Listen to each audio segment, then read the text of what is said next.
Hey guys, it's Brett. Welcome back to my channel. No, there's nothing wrong with my eyes. I'm just realizing that summer is coming to an end. So let's talk some summer books. Okay, so I was sitting here yesterday thinking, God, what would I recommend of like 5 good books for summer as summer is coming to a close? And so I picked the following 5 books. All are very different. All were for me were engaging. Actually, some of my favorite books of the year. So let's get right into it. The first, Remarkably Bright Creatures by Shelby Van Pelt. This was a Read with Jenna book. I loved this so much. Part of it was, okay, so I don't know if any of you watched My Octopus Teacher on Netflix. And if you have not watched My Octopus Teacher, I would say stop this video and go watch My Octopus Teacher and then come back. I loved it so much. All about this man who bonds. A documentary, won the Academy Award for Best Documentary, about a man who bonds with an octopus over the course of a year and what happens. So I was already predisposed to like this book because this involves a widower who lives up in the Pacific Northwest who works at an aquarium in the evening. She goes and cleans the aquarium, and she started to say, have a relationship. She starts to bond with this octopus. So it's kind of what happens, but that's only part of the story. There's also a young guy who is kind of can't get his shit together in his life.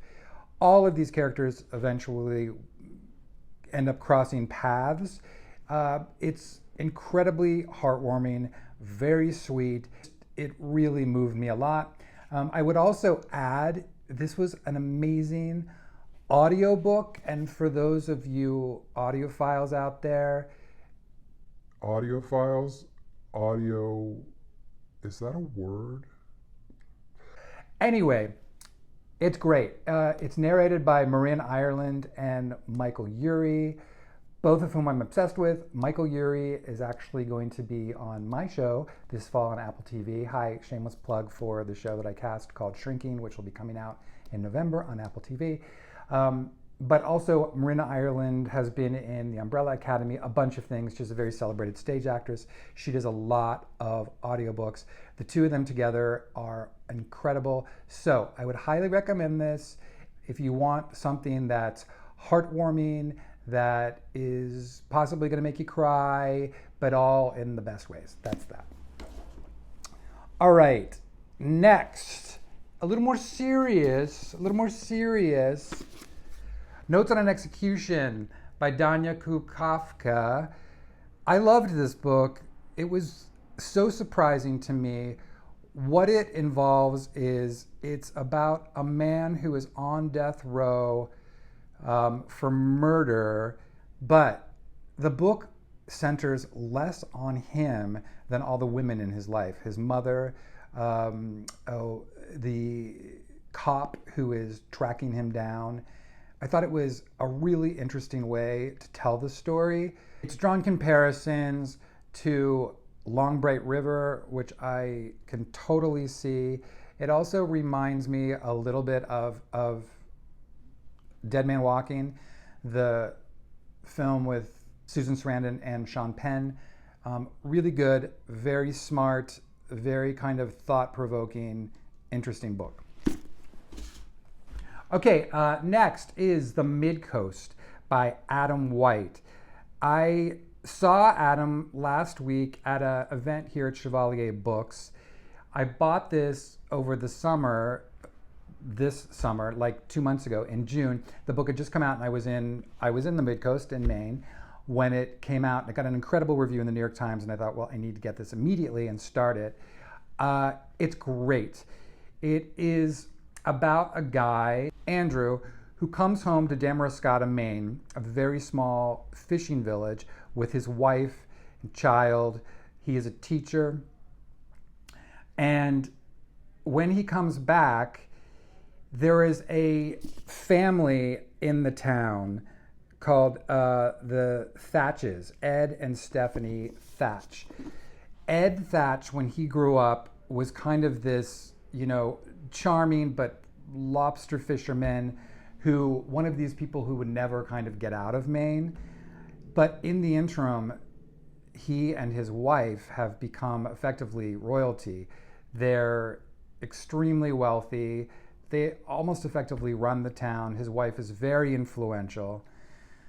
And at the start of the story, they're at a party at the Thatch's house, and the cops arrive. I don't want to give too much away, but it centers on the rise and fall of the Thatches. There is a mystery element here. I will caution you, some people have been led to believe that this is like some balls to the wall thriller. It is not that.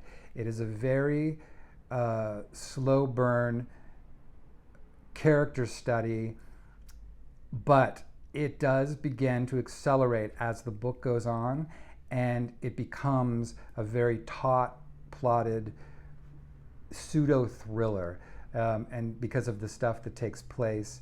But I don't want to give too much away, but I don't want you also to believe you're going to pick this up and it is going to be a Riley Sager book. It is absolutely not that. One of the things they were talking about the other night and comparing it to, this is almost like a Gatsby-esque kind of story of this Nick Carraway entering the Gatsby world. And that's a little bit of what this is. So I highly recommend this. It's really smart, measured, very well written book. And I'm really interested to see what Adam White does next. He's also hilarious, really charming, and the kind of person you only wish good things for. So that's that. Okay, speaking of wanting good things to happen for, Bonnie Garmus, Lessons in Chemistry. I love this book. First of all, we can talk about how beautiful this Waterstones edition was. So this book is set in the 1960s, and it concerns a woman named Elizabeth Zott. She is a chemist who is butting up against the male patriarchy, trying to get ahead and struggling very hard in her profession. Through a series of circumstances, she ends up agreeing to become the host of a daytime cooking show on almost a public access channel. But she makes the producers agree to her terms, which is effectively saying, I will do a cooking show for women, but the only way I know, which is to talk about the elements. And she becomes a kind of a feminist warrior for so many women, and there becomes a huge following out of it. There's also included in that is the story about her life partner. I don't want to give too much away. This man and their dog. There's an element of this. First of all, I loved it, but there's an element to it that it reminded me, in some kind of strange world, of a little bit of John Irving, because her relationship with her pet, there's a little bit of, there's an absurdity to it, as well as the way that Bonnie Garmus introduces some actually tragic things in here in almost a comedic, ridiculous way.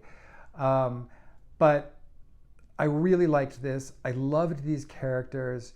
I was immediately engaged. Apple TV is adapting this right now. It will be a series soon. I think it's just great and really, really smart. All right, my last book. This is for all you fantasy junkies out there, and it doesn't lean hard into fantasy. Yeah, it does. I'm lying to you. It leans hard into fantasy. I loved it. Okay, it's Ordinary Monsters. It's a doorstop. It's the first of a trilogy by J.M. Miro. First of all, like the shiny cover. This is set in England in 1882, so there's the whole Victorian vibe, which already makes me salivate. Love all those things. I was a big fan of the television show Penny Dreadful, and if you liked that at all, you will be so in with this. Um, it's about a group of kids who all have particular powers. It's closer to, here's what I'll say. It is not Stranger Things. There are elements of it that would favor more of like the X-Men kind of thing, but it's not so far into that genre that it's, like one kid is able to manipulate his joints, that kind of thing. So it falls somewhere in between, but it's not. I say that because it's not Stranger Things. Anyway, there is a nefarious evil, as there always is, who is after this one particular boy. The reason for him is to be revealed later. I loved this. I loved this. Yes, it was huge. I couldn't put it down. If you're scared of the size of it, get it on your Kindle or your Kobo, and you'll never have to pick it up. I was completely engaged with this, got to the last page, and wish I had the next book in front of me. It is the equivalent of your summer blockbuster creature feature movie with some amazing, for lack of a better word, set pieces. There's a huge sequence that takes place on a train that, as you're reading it, J.M. Miro so beautifully writes it, you can just visually picture everything that's happening. I loved this. And so if you at all lean towards a little bit of fantasy, this could be the book for you. All right, so that's it. 5 books. Let me know if you have read any of them. Let me know if you pick any of them up and if you like them. Also, if you like what you saw today, please don't forget to like and subscribe. And I will see you all soon. Thanks.